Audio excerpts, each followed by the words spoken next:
Buysan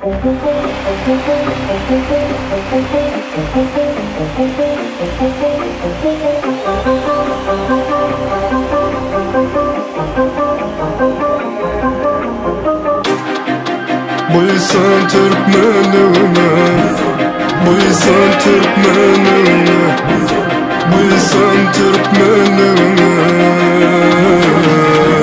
Sen Türkmen adımıdı ve baydağımıdı belinde götürün. Türkmenin oğlum kıyzarı yitireli vasfınızı, siz bana münasip. Bütün dünya yansallığı devlet senamı şartları paylaşan sizlere buysancumu. Kendimce aşırı Muradov Bay Murad, size sıyla oluy yetiştirdiniz etermen oğlan kıyzarı. Yadaman bilgisiz sarp ettiniz bedegan makta vaktiniz.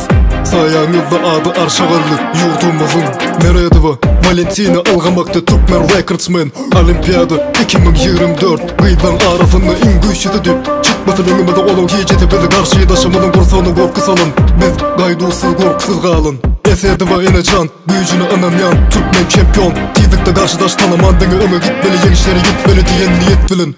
Bizim bugün örmüdü kalkındır ya. Öme denge sen arkanda bizim kolluğumuz yeah.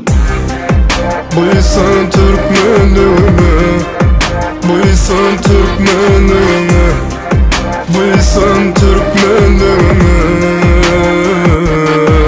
Sen buysan Türkmenime, buysan Türkmenime, buysan Türkmenime.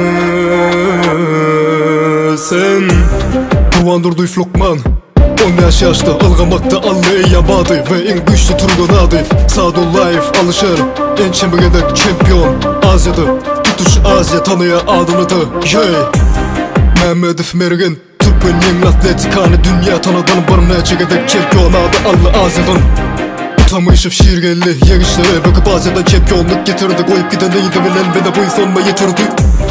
Metağanıf Kugonç inanıp özüne tarihte koyun eydini hemmelerden saylanıp destine yenişlere yetişini hayrana kaldırın. Türkmen adımıdı belinde kaldırın. Elbette halkın muguni kalkınır ya. Saparov Mir Haydar Asya'da prizor barınaya çekedek size dine yenişler gelişe ömür gidin tine ruhdan düşmen size yollar açık yenişler karışa biz size ananyaz. Buysan Türkmenime, buysan Türkmenime, buysan Türkmenime. Sen buysan Türkmenime, buysan Türkmenime, buysan Türkmenime. Sen